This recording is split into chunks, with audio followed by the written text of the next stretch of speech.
তো নমস্কার বন্ধুরা, রোজকার মতো আজকেরও একটা ব্লগ নিয়ে চলে এলাম। অনলাইন হয়ে গেলাম। ওই আমি আমার ড্রেস করে রেডি সুইগি ডেলিভারি করার জন্য চলে এলাম প্রথম অর্ডার আনতে। চলো, তো প্রথম অর্ডার নিতে এসে দাঁড়িয়ে থাকলাম। দাঁড়িয়ে থাকতে থাকতে অনেকক্ষণ পরে অর্ডার নিয়ে অনেক দূরে চলে গেছিলাম।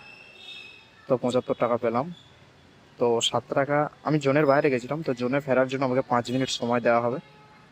5 মিনিটের মধ্যে আমি আবার 7 টাকা পাবো। তো চলো জোনে ফেরা যাক। আবার বাইক নিয়ে এগিয়ে গেলাম।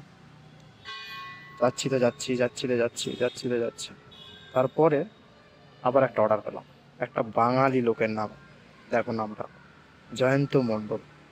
আমি ভাবলাম হয়তো বাঙালি, খুব ভালো। তো বাঙালি লোকের অর্ডার পেলাম। অর্ডারটা নিয়ে চলে গেলাম, কি অর্ডারটা ডেলিভারি দিয়ে দিলাম। মাত্র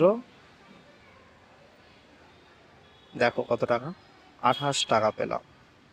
তারপর আবার একটা অর্ডার নিতে চলে গেলাম।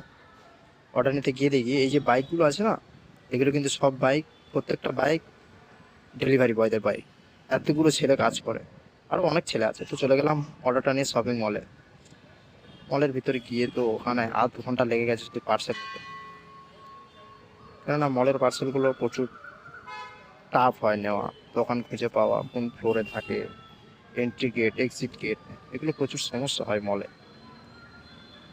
তো এই দেখতে পাচ্ছ আমার সামনে এই দুটো ছেলে নিয়ে আসছে পার্সেল। তো আমিও যাবো এদের মতো আনতে, 3 তলায় থার্ড ফ্লোরতে যেতে হবে। তো চলো এখন লিফটে করে থার্ড ফ্লোর যাওয়া যাক। এই যে সাইড দিয়ে লিফটে করে থার্ড ফ্লোর থেকে নিয়ে চলে এলাম। দেখা হচ্ছে পরের ব্লগ।